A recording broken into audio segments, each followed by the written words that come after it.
แม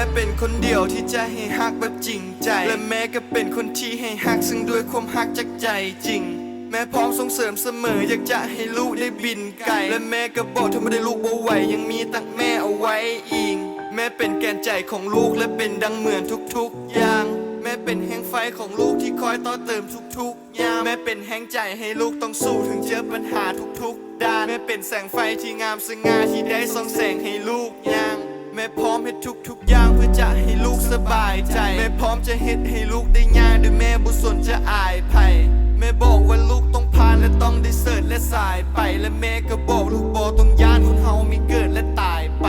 ฉะนั้นลูกจะต้องสู้เป็นคำหนึ่งคำที่แม่บอกถ้าล้มก็ต้องเห็นหูแล้วลุกขึ้นไม่บ่แพ้ดอกแม่บอกจงสู้ต่อไปถ้าลูกบ่ไหวก็แค่บอกแม่คอยจะอยู่ข้างลูกเสมอถ้าลูกบ่ไหวเดี๋ยวแม่กอดลูกก็ฮู้ว่าแม่เมื่อยแต่แม่ยังสู้ก็เพื่อลูก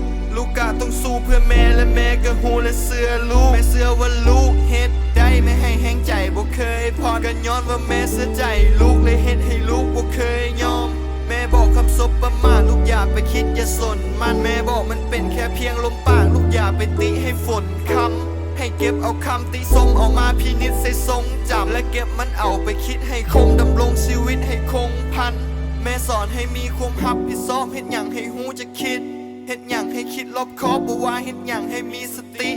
อย่าคิดแต่อยู่ในกรอบให้ลูกได้ออกไปใช้ชีวิตแม่บอกอย่าให้คนเขาได้หลอกเพราะโลกความจริงมันทุจริตแม่สอนให้ใช้ชีวิตให้มีสติอย่าโลภมากบางอย่างอาจเกิดโดยบ่ได้คิดแล้วความเป็นจริงมันโคตรบ้าแม่สอนให้หูจะคิดถ้าลูกเฮ็ดผิดอย่าโทษฟ้าถ้าเมื่อใดที่ลูกเฮ็ดผิดจงเก็บไปคิดอย่าโกรธข้าว่าจะผ่านมาดนสำใดแม่ยังคอยสอนคอยเตือนใจถ้ามีโอกาสลูกจะต้องคว้าถ้ามันมาหาเฮาเมื่อใดขอให้โอกาสจะเข้ามาหาบางเทื่อมันอาจจะเคลื่อนไปและแม่ก็บอกลูกกะต้องหาในยามที่เฮายังเคลื่อนไหว